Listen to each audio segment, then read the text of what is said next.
Dialysis में पड़े पड़े विचार करें तो हो कितने कृपालु भगवान हैं। कृपा करके उन्होंने मार्ग दे दिया। नहीं, मार्ग नहीं मिलता, मार्ग नहीं मिलता। पूरा जीवन ऐसे ही गफलत में निकल जाता है। हम तुम्हें शक्तिपात करते हैं, अरे राम राम बोलो, कृष्ण कृष्ण बोलो, राधा राधा बोलो, इससे बड़ी शक्ति कुछ नहीं। तुम्हें किसी के आंख में आंख मिला के शक्ति लेने वाली बात नहीं है। राधा लिखो, उसी का ध्यान करो, उससे देखो तुम्हारे अंदर कितना पावर आता है। वो है पावर। यहां मरण धर्मा शरीरों में शक्तिपात, इनमें शक्तिपात। अरे दिव्य चिदानंद शक्ति हृदय में बैठा है भगवान, तुम्हारी दृष्टि गई वहां। अरे तू खुद चिदानंद स्वरूप है, तेरी अपने में दृष्टि गई, भागा घूम रहा है, माया घूम रहा है, पागल आदमी, पागल, कोई मुझे सुखी कर दे। अरे सुख तेरा स्वरूप है, तेरे अंतर में, कहां भागा घूम रहा है? कौन सुखी करेगा? जिसको तू समझता है सुखी कर देगा, वो खुद सुख से बाहर है। सुख क्या क्षेत्र है समझ में नहीं आता। बुरा लगेगा, बात समझ लो। किसी का आशीर्वाद, किसी का शक्तिपात, किसी का कुछ तुम्हारा बना नहीं सकता। बन जाए तो हमें बता देना करके। तुम क्या प्रयास करोगे? जिन्होंने जीवन में प्रयास किया है उसको जब तब समझ में है कि ये तो भगवान कह रहे हैं, अर्जुन अपने आप अपना उद्धार कर। सामने खड़े हैं भगवान। बात समझ में नहीं आ रही? तुम्हारा कोई उद्धार कर देगा, तुम्हारा कोई कल्याण कर देगा, किसी का आशीर्वाद तुम्हारा मंगल कर देगा, भूल जाना है सब बातें। कृष्ण कृष्ण कहो, राधा राधा कहो, किसी के आशीर्वाद की जरूरत नहीं है। इस राधा नाम से जो शक्ति तुम्हारे अंदर आएगी वो ऐसी चिदानंदमयी होगी, किसी के सहयोग की जरूरत। तुम्हें शक्ति चाहिए, हम कह रहे हैं ऐसा करके देखो, ना मिले तो हमें बताना आके। कोई गंदा भोजन मत करना, पराई बहन बेटियों के प्रति दोष दृष्टि बेविचार मत करना, मांस मत खाना, जुआ मत खेलना, चोरी मत करना, और लिखो सामने राधा नाम, और भावना करो कि राधा नाम से तेज निकल करके हमारे आंखों में समा रहा है, हमारे हृदय में समा रहा है। आप देखो, अनुभव करके देखो, हम आपको बताते रहे। करो, गंदे आचरण करो, पाप आचरण करो, तुम्हें कोई शक्ति पा दो। अरे सर्वशक्तिमान भगवान यहाँ छाती में बैठे, यहां बैठे, कुछ नहीं बन पा रहा है। तुम जब तक उनका चिंतन नहीं करोगे तब तक कुछ है। तुम्हारे अंदर इतनी शक्ति है कि महान शक्ति का दाता भगवान अधीन हो जाएगा। कहां मारे घूम रहे हो? किसके सामने मारे घूम रहे हो? समझो, समझो तुम क्या हो, पहले समझो। तुम भगवान के अंश हो। अब तुम्हें कोई शक्ति नहीं दे सकता, क्योंकि तुम स्वयं शक्ति स्वरूप हो। तुम अपनी शक्ति को पहचान ही नहीं, भगवान के बच्चे हो तुम। तुम्हें किसी से भीख मांगने की जरूरत है? बस भूल गए अपने स्वरूपों को। यह व्यवहार है, हाथ रखना, प्रणाम करना, नमस्कार करना, ये एक व्यवहार है। परमार्थ है हृदय देश में भगवान का चिंतन करना। ये बात कम समझ में आएगी, क्योंकि आजकल लोगों को स्वयं में साधना करने की बात नहीं आती। तुम जंतुर बना दो, 5 लाख का घोषित कर दो, 5 लाख आ जाएंगे, और उनको विश्वास दिला दो कि इस जंतुर से तुम्हारा शनिचर नष्ट हो जाएगा और बढ़िया रुपया आने लगेगा, अलवा भी भीड़ लग जाएगी। और राधा राधा बोलो, नहीं समझ में आएगा। जिससे वास्तविक तुम मंगल स्वरूप हो जाओगे। तुम्हारा मंगल हो जाएगा नहीं, तुम मंगल स्वरूप हो जाओगे, तुम मंगल करने वाले बन जाओगे, तुम सुख देने वाले बन जाओगे। पर समझ में नहीं आता, सत्य मार्ग किसी की समझ में नहीं आता।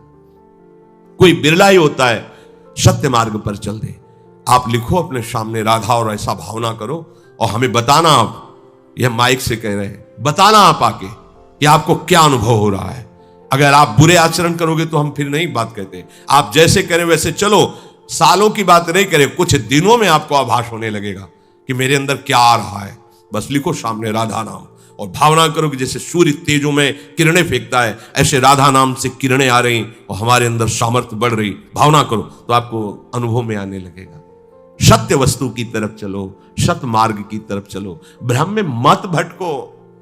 ये बड़ा भ्रम फैला रहा है कलयुग। प्रभु के नाम से, प्रभु के रूप से, प्रभु के धाम से, प्रभु की लीला से, प्रभु से बिलक करके आज तक किसी का सुख हुआ हो तो बता देना। धन उठ के पास जाएंगे, आशीर्वाद दे देगा, अमुक मंत्र में दे देगा, उससे धन मिल जाएगा, काहे परेशान। लक्ष्मी जिनके चरणों को सहलाती रहती वो श्री हरि है। जो इच्छा करी हो मन माही, हरि प्रसाद कुछ दुर्लभ नाही। आप शुरू तो करो भगवान नाम जप करना, फिर उसका प्रभाव देखो। सत्य मार्ग को स्वीकार कर लो, थोड़े दिन कष्ट रहेगा, जन्म जन्म का कष्ट नष्ट हो जाएगा। असत मार्ग में चलोगे, माना थोड़े दिन तुम्हें सुख रहेगा, पर जन्म जन्म का दुख तुम मोल ले लोगे। एकमात्र श्री हरि के सिवा कोई तुम्हें सुखी नहीं कर सकता। भ्रम में मत रहना, बात मान लो, हाथ जोड़ के प्रार्थना करते हैं। कोई सुखी नहीं कर सकता, किसी का आशीर्वाद सुखी नहीं कर सकता। देखो हम तुम्हें उदाहरण बताते हैं। शास्त्राबाहु अर्जुन बहुत बलवान, 1000 भुजाएं, 2 भुजा वाले उनको तो चैन नहीं पड़ती। जिसके 1000 भुजा हो वो बहुत बलशाली, ऐश्वर्यशाली। उसने भगवान दत्तात्रेय जी अवधूत शिरोमणि की आराधना की। भगवान दत्तात्रेय जी की कृपा से उसको जवानी, अच्छोण, बुढ़ापा आएगा। जब जो चिंतन करे वो भोग सामग्री उपस्थित, 88,000 वर्ष जवान रह करके भोग भोगा, सब ऐश्वर्य वैभव सब। हरि भक्ति नहीं स्वीकार की। अवधूत शिरोमणि भगवान के अवतार श्री दत्तात्रेय जी महाराज अनुसुईया जी के सतीत्व के बल से प्रकट हुए भगवान के अवतार हैं दत्तात्रेय जी। ना उसने नाम जप करना, ना भगवान की आराधना करना, केवल ऐसे महापुरुष का आश्रय लेकर उनसे सिद्धियां और भोग सामग्री और लौकिकता मांगी। उस लौकिकता का घमंड ऐसा बढ़ा कि ऐसा महत अपराध कर दिया जो कभी नहीं करना चाहिए। ध्यानस्थ बैठे हुए जमदग्नि जी और उनके साथ अभद्र व्यवहार करके गला उतार लिया। इतना बड़ा यह अपराध है, इसी अपराध का दंड पूरे विश्व को भोगना पड़ा। 21 बार फरसे से काट काट करके पूरे भूमंडल के जो आसुरी स्वभाव के राजा छत्र थे, कुंड के कुंड खून के भर दिए भगवान परशुराम जी ने। है वंश का विनाश कर दिया। क्या हुआ? इतने बड़े महापुरुष का सेवक आश्रय लेने पर ऐसी दुर्गति, ऐसी बुद्धि की एक ब्रह्म ऋषि का गला उतार ले लिया, जमदग्नि जी का। ऐसी बात। जमदग्नि जी के आश्रम में गए, जमदग्नि जी ने खड़े होकर स्वागत किया कि राजा भगवान का स्वरूप होता है। अब अपनी सेना के साथ थे तो गाय, दिव्य गाय थी, कामधेनु स्वरूपा। बस आदेश कर दिया कि स्वागत किया जाए। सेवक प्रकट हो गए, सामग्री प्रकट हो गई गौ से और पूरी। तो उन्हें पता लगा कि ये राज वैभव तो हमारे पास भी इतना तत्क्षण नहीं हो सकता, ये कैसे हो रहा है? तो उनका ये सब गाय का चमत्कार है। बोले ऐसी गाय तो राजाओं के पास होनी चाहिए, अपहरण कर लो। कैसी धृष्टता! वो अपने तपोबल से, भगवत भाव से तुम्हारा आदर कर रहे, तुम्हें तो प्रणाम करना चाहिए। जबरदस्ती अपहरण कर लिया। इतना द्वेष बढ़ गया कि गर्दन उतार दी जमदग्नि जी की। परिणाम में क्या हुआ? हम ये समझा रहे कि किसी का आशीर्वाद तुम्हारा मंगल नहीं कर सकता। और साधु महात्मा तो भगवान का आश्रय लेकर, संत महात्मा ये तो भगवान के अवतार है दत्तात्रेय जी। इनका संग, इनकी सेवकाई और इनकी कृपा, पर क्या हुआ? क्या परिणाम क्या हुआ? ऐसा वैभव, ऐसा ऐश्वर्य। एक दिन नर्मदा में खेल रहा था शास्त्राबाहु अर्जुन, ऐसे भुजाएं उल्टा नर्मदा दिग्विजय करने के लिए दशानन रावण शिविर लगा था, डूबने लगा। बोले ऐसे उल्टा बाढ़ कैसे आ गई? बोले शास्त्राबाहु अर्जुन स्त्रियों के साथ जल केली कर रहा है, ऐसे कर दिया तो पूरी धारा बंद हो गई। कैसा है शास्त्राबाहु अर्जुन? रावण भी चलत दशानन डोलत। सामने गए तो जैसे कोई खिलौने को पकड़ ले, ऐसे पकड़ लिया, रावण को घुड़साल में जाके बंदी बना के डाल दिया। दिग्विजय करने पुलस्त्य ऋषि आए, प्रार्थना की, तब शास्त्राबाहु अर्जुन ने उसे छोड़। इतना बलशाली। परिणाम क्या हुआ? अगर आप लोगों को लगता है किसी के हाथ रखने से, किसी के आशीर्वाद से कुछ काम बन जाता है, भूल मत करना। राधा राधा राधा राधा सब बात बन जाएगी, संशय मत करना। भजन ना करने पर संत महापुरुषों की कृपा भी होगी तो उसका परिणाम क्या होता देख लो ना आप। और अगर भजन कर रहे हो तो वास्तविक संत महापुरुष की कृपा के अधिकारी बन जाओगे। आशीर्वाद मांगने की जरूरत नहीं। इतने अव्यक्त महापुरुष हैं, वो अपने आप आपको निहाल कर देंगे। मान लो कहीं से भी प्रकट हो जाए, कहीं से भी। ये दिव्यता का अनुभव तभी होता है जब आश्रित होकर भजन करोगे तो बड़े बड़े दिव्य महापुरुष आने लगते हैं और अपना परिचय बताते हैं। मैं अमुक ऋषि हूं, मुझे अमुक नाम से संबोधन किया जाता है, आप ऐसा करो, आप ये जपो, आप ये सावधानी रखो, वो सब बता जाते हैं। आशीर्वाद मांगने की जरूरत नहीं, करना आपको पड़ेगा भजन। भजन से ही बात बनेगी। मेरी प्रार्थना मान लो, ये भागना दौड़ना बंद करो कि कोई आपको दुख से निवृत्ति दिला देगा। किसी की भी ताकत नहीं दुख से निवृत्ति तुम्हें दिला सके। एकमात्र गरज कर कहते हैं कि भगवान नाम में ताकत है, भागने की जरूरत नहीं, सदा सदा के लिए दुख का नाश हो जाएगा। करो, जब करो। जब ऐसी बात करो तो फिर प्रश्न आते हैं कि भजन में मन नहीं लगता और सेवा में रुचि नहीं है, तो नरक की तैयारी कर लो भैया। सीधी बात है, मुंह चुपरी बात नहीं।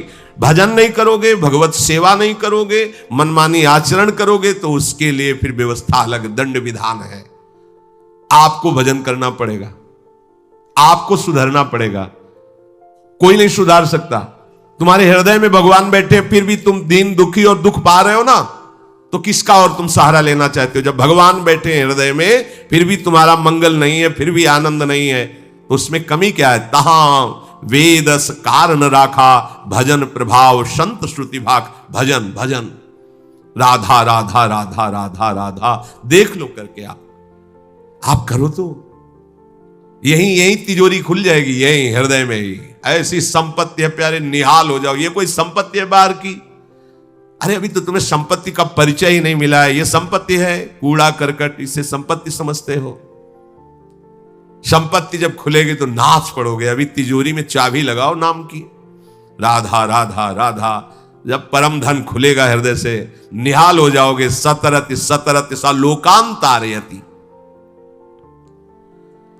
विश्वास करो, अपना घर श्री वृंदावन धाम है।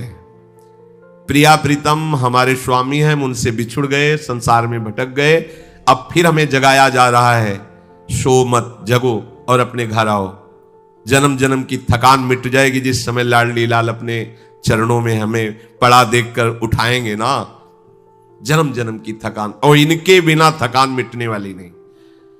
कहीं भी भजन के बिना विश्वास कर लीजिए, कहीं भी जाओ, कहीं भी। बचपन से घूम रहा हूं, ये तो अभी श्रीधाम वृंदावन की अखंड कृपा हुई है तो वास, नहीं तो भ्रमण, जल प्रवाह की तरह जीवन भ्रमण युक्त रहा है। शांति यहां मिली है, यहां कहीं शांति नहीं, छाती में शांति है। यही चिंतन करो भगवान का तो शांत हो जाओगे। बाहर कहीं भी जाओ, अगर यहां से अशांत हो तो कहीं शांत नहीं होगे। और यहां शांति है तो जहां तुम अशांति समझते हो वहां चलो और देखो भला अशांति छू जाए तो कहना। और यहां अशांत है तो जहां शांति समझते हो चलो, देखो शांति का अनुभव हो तो बताना। नहीं, सारा खेल यहां का है। हृदय ही हमारा अशांत है, हृदय ही हमारा शांत है। ये हमारे हाथ की बात है।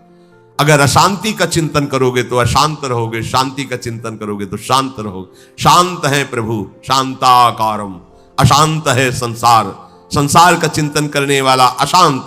तो अशांतस्य कुतः सुखम, अशांत को सुख का अनुभव कहां हो सकता है? सावधान।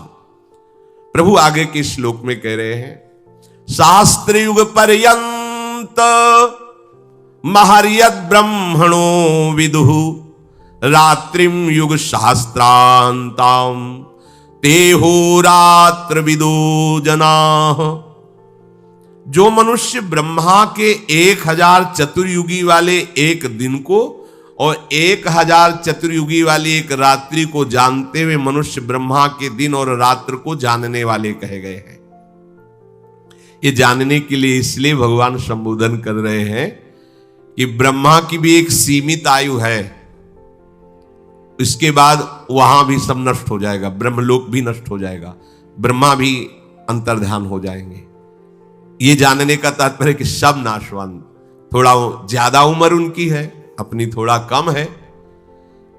1000 चतुर्युगी वाली एक रात्र, 1000 चतुर्युगी वाला एक दिन ब्रह्मा का कहा जाता है। समय का यहां वर्णन करते हैं, परमाणु सबसे छोटा हिस्सा परमाणु।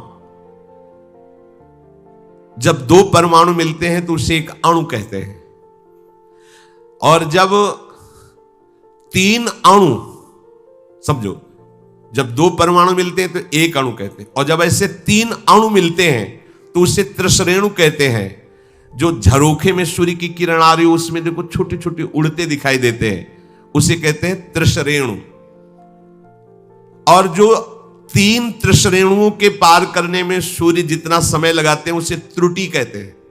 छोटी छोटी जो, तो कितना समय, बहुत त्रुटि माने बहुत थोड़ा समय। शुरू हुआ है परमाणु से, अत्यंत सूक्ष्म। 100 त्रुटियों का एक वेद, 3 वेदों का एक लव, 3 लवों का एक निमेष, ये 3 लवों का एक ये निमेष हो गया, और 3 निमेष का एक क्षण, 5 क्षण की एक काष्ठा, 15 काष्ठाओं का एक लघु, 15 लघुओं की एक नाड़िका, 6 नाड़िकाओं का एक प्रहर, और 8 प्रहरों का एक दिन रात होता है मनुष्य का। 8 प्रहर का एक दिन रात, 15 दिन रातों का एक पक्ष होता है, कृष्ण पक्ष शुक्ल पक्ष। दोनों पक्षों का एक मास होता है, और 6 मासों का एक अयन, उत्तरायण दक्षिणायन, और दोनों अयनों का एक वर्ष होता है।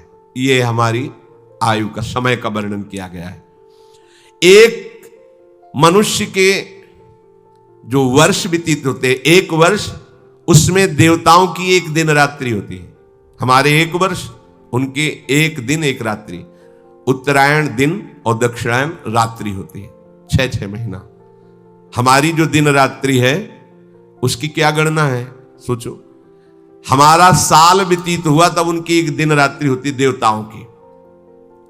मनुष्यों के 6 महीनों का उत्तरायण देवताओं का दिन, और 6 महीनों का दक्षिणायन देवताओं की रात है। इस तरह देवताओं के समय का परिमाण मनुष्यों के समय के परिणाम से 360 गुना अधिक माना जाता है। 360 गुना। इस हिसाब से मनुष्यों का एक वर्ष, देवताओं की एक दिन रात, मनुष्यों के 30 वर्ष, देवताओं का एक महीना, और मनुष्यों के 360 वर्ष, देवताओं का एक वर्ष। 3-4 बार जन्म हो जाएंगे देवताओं के एक वर्ष में, अपने 3-4 बार जन्म हो जाएंगे। 360 वर्ष, 80 में राधे राधे, बहुत जब ज्यादा 90 पर, कोई बिरला 100। मनुष्य के सतयुग, त्रेता, द्वापर और कलयुग, ये 4 युग बीत जाने पर देवताओं का एक युग होता है। 4 युग अपने बीते तब देवताओं का एक युग होता है। मनुष्यों के सतयुग के 17,28,000, त्रेता के 12,96,000, द्वापर के 8,64,000 और कलयुग के 4,32,000। ऐसे कुल 43,20,000 वर्ष बीत जाने पर देवताओं का एक युग होता है। इसे चतुर्युगी कहते हैं, सतयुग, त्रेता, द्वापर, कलयुग। मनुष्यों और देवताओं के समय का परिमाण तो सूर्य से होता है, पर ब्रह्मा जी के दिन रात का परिमाण देवताओं के युग से होता है। देवताओं के 1000 युगों का मनुष्यों के हिसाब से 4 अरब 32 करोड़ वर्ष ब्रह्मा जी का एक दिन माना गया है। 4 अरब 32 करोड़ वर्ष मनुष्यों के ब्रह्मा जी का एक दिन होता है। 4 अरब 32 करोड़ वर्ष मनुष्यों के ब्रह्मा जी की एक रात्रि होती है। यह है मच्छर की तरीके है ना अपने लोग, जैसे मच्छर अपने सामने जन्मा हमारा, ऐसे ब्रह्मा जी के सामने कितने हम जन्म बतावें। 4 अरब 32 करोड़ वर्ष का एक दिन है ब्रह्मा जी का। हम कितने बार मरते जीते होंगे उनके दिन भर में, और रात भी इतनी बड़ी है। ब्रह्मा जी के इसी दिन को सर्ग या कल्प कहते हैं, रात को प्रलय कहते हैं। ऐसे 100 वर्ष की आयु ब्रह्मा जी की है। ब्रह्मा जी को भी पधारना पड़ेगा, ब्रह्मलोक भी भस्म हो जाएगा, नष्ट हो जाएगा, बचा क्या। जैसे हमें तुम्हें 100 वर्ष की, 80 वर्ष की, 80 वर्ष, अरे 50-60 व्यतीत हो गए, कुछ पता ही नहीं चल रहा। 50-60 वर्ष ऐसे व्यतीत हो गए, अब पता नहीं अगले कितना समय है कि नहीं। ऐसे ही ब्रह्मा जी को भी पता नहीं चलता। दुकान फैलाते फैलाते शाम हो जाती है, समेटते समेटते रात खत्म हो जाती, फिर दुकान फैलाओ, यही है चल रहा है। ब्रह्मा जी का काम कैसा है, जैसे एक दुकानदार पूरी दुकान फैला दी, अब फैलाते फैलाते समय लगा, कुछ समय क्रय विक्रय, फिर समेटना शुरू कर दिया, शाम आ गई, फिर समेट लिया। ऐसे रोज करते रहते हैं, पर उनका रोज 4 अरब 32 करोड़ वर्ष का एक दिन है। ज्यादा खास नहीं उनको लगता, अपने को लगता है। जैसे अपने यहां 1 वर्ष व्यतीत हुआ तो ब्रह्मा जी के यहां उस समय का अनुमान भागवत में वर्णन है। कमल की पंखुड़ी को ऐसे सुई से छेदो वहां, तो यहां 1 वर्ष व्यतीत हो गया। वो बलराम जी की पत्नी का क्या नाम था? रेवती। रेवती के पिता महाराज रैवत, ये बड़े तेजस्वी तपस्वी पुण्यात्मा, इनके जैसा कौन होगा। तो ये सीधे 2-4 लड़के देखे तो पता नहीं चल पाया, तो उन्होंने कहा ब्रह्मा जी से पूछ लेते कि बिटिया के भाग्य में कौन दूल्हा लिखा है आपने।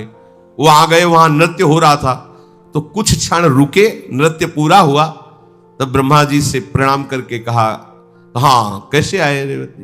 बोले वो बेटी के लिए दूल्हा ढूंढ रहा था, तो अमुक अमुक कुल के राजाओं के राजपुत्रों को देखा, पर समझ में नहीं आ रहा किसके साथ। तो हम कहा आप ही से पूछ लें, सीधे भाग्य बता दो कि उसके साथ है तो हम कर देंगे।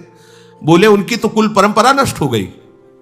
बोले अभी तो आए थे। बोले जितनी देर में तुम यहां नृत्य देखते रहे ना, वहां युगों के युग निकल गए मृत्यु लोक में, कुल परंपरा खत्म हो गई, वो तो है ही नहीं।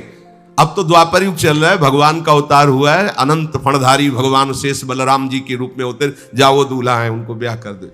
ये है दशा समय की। हम अपने को बहुत मानते हैं, हाँ अभी जिएंगे कुछ कर लेंगे। मच्छर है मच्छर। वहां देखो 4 अरब 32 करोड़ का एक दिन है, और यहां भुनगे की तरह जीवन हमारा है। गर्व कितना कर रहे हैं, वही है कूपमंडू, कुएं का मेढक उछल उछल, इतना बड़ा समुद्र, इतना बड़ा समुद्र।